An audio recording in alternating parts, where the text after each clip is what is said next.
welcome back to the channel. It's story time. And this week, we're talking about the fairies, the fae folk.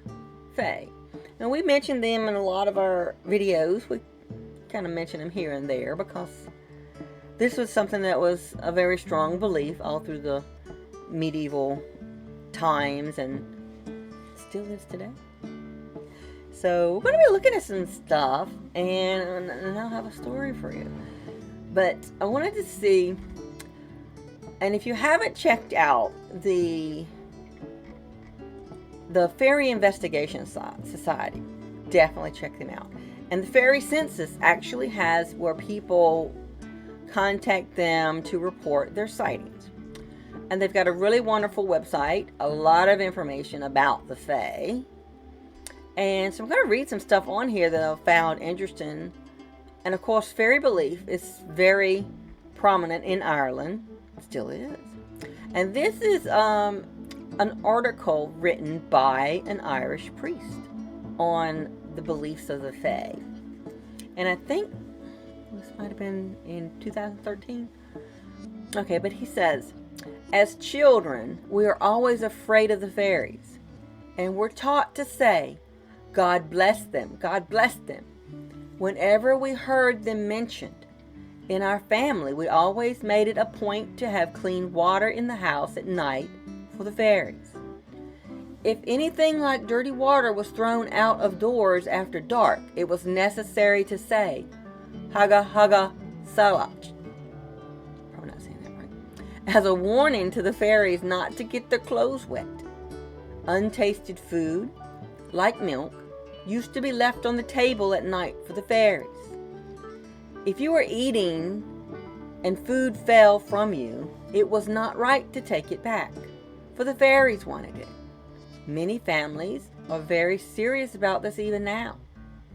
The luckiest thing to do in such cases is to pick up the food, eat just a speck of it, and then throw the rest away to the fairies.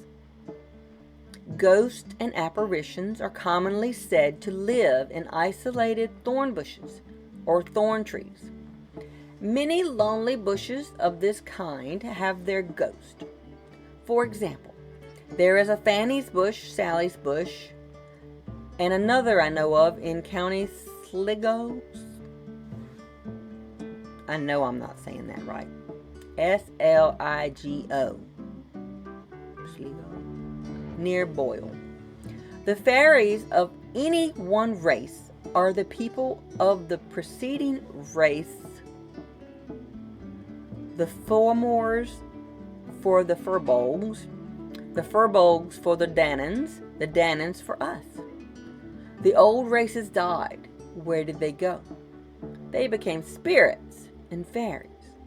Second sight gave our race power to see the inner world.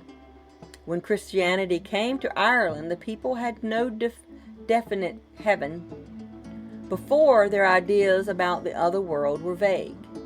But the older ideas of a spirit world remained side by side with the Christian ones, and being preserved in a subconscious way gave rise to the fairy world. Evans Wentz. Witness here was a professor in Catholic College in West Ireland. Evans Witz. That was interesting. Now God bless them, God bless them. And also some people say they call them the good folk because you don't want to offend them. Because, of course, to offend the fairies is a bad thing. But there are a lot of different ways to look at this. The leaving of milk and water out for the fairies. Doing so, one, you're encouraging them to be there. And is that what you want? Is that a good thing? Or is that dangerous? I would say it's dangerous. Offering food, drink, or anything to a spiritual creature is an offering. And making an offering to any spiritual creature is a sign of worship. And depending on your personal faith, the act of worship for these earthbound spirit beings may be a direct violation of your own religious tenets. It would be of mine. So just be careful. Sometimes these little traditions have strong meanings behind them. So just be careful. It depends on, what your personal beliefs are. But just know that doing it may have more to it than just a simple little tradition. But I will tell you my tale, because I have 2 fairy stories. Maybe not. But the first, which one happened first? I'm not sure. I will start with the footprints. My husband and I like to go down to this creek to take our dogs, 2 of our dogs, our puggies. We like to take those with us to the creek, and it's way on the back side of the lowest cow pasture. And on the other side of the creek is a little big field, and I'm not sure what's past that. So it's kind of out in the middle of nowhere. So it is possible, since we go there, it is possible someone from the other side could come across the fields and actually go there, but it's not very likely. I've never seen anybody down there. But we went down, and there's a little area, bank kind of area, and we like to see what animals have been around. We always see raccoon footprints and deer tracks and things like that. It's really interesting to see. And so we're walking along, and I see what looks like a child's footprints. And like I say, this is way at the back side of the farthest cow pasture. And then on the other side of these fields, there's some deer stands. So I know the people go and they hunt those fields. But it's not close to any houses. So I'm like, the likelihood of a child being down there barefoot. I didn't see any adult prints. No other human prints at all. So this made me wonder, could this be the wee folk, the little folk? Possibly living in the area near this creek. Now I believe that if they do live there, they will be living on the opposite side of the creek, because our property is warded.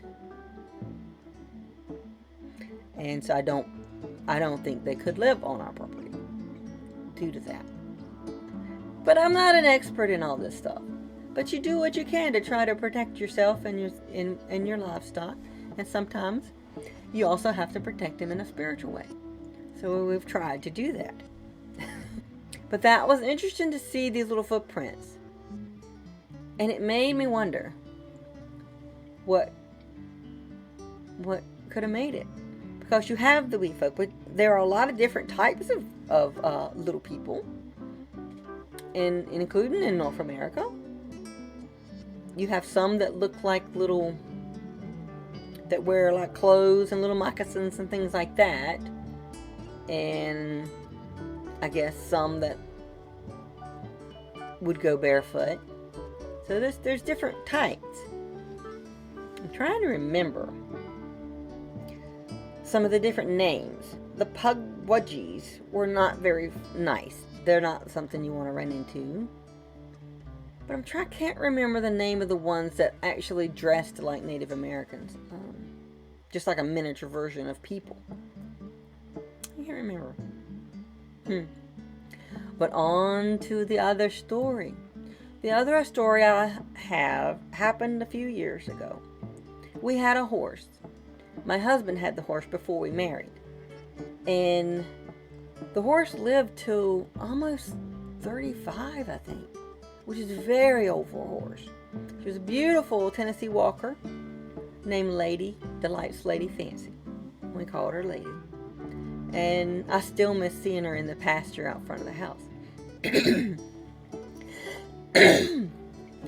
But this was a morning. It was foggy out, like a mist everywhere. And I remember noticing that she was pacing back and forth at the fence line. And I wondered what was disturbing her. So I went out. I thought it was odd. And I took my phone and I started to film her. I can't remember why, but I just did. I did. And I noticed that there looked like a stick on her back. Like an upside down Y. You know, like it was like a stick body and stick legs.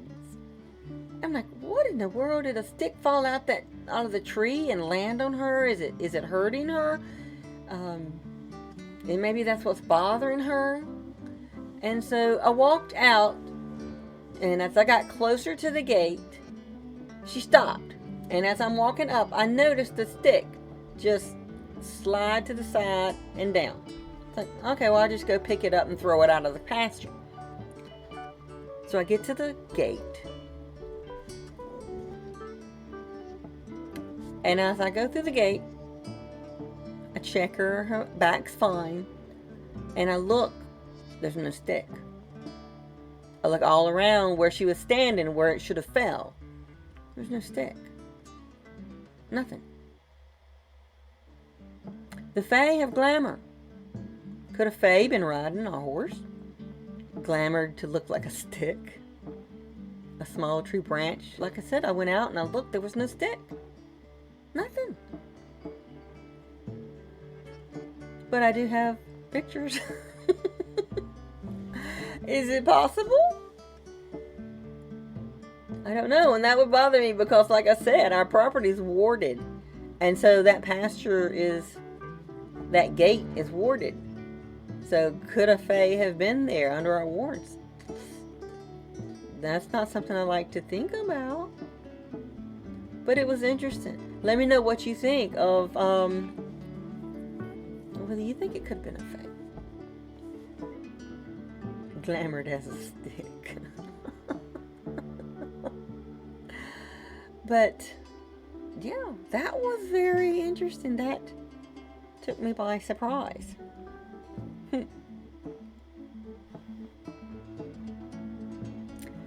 Okay, guys. All my dogs are starting to bark. I'm going to get off of here. And I hope you'll hang out with me again next week. And I will see you guys later. Bye.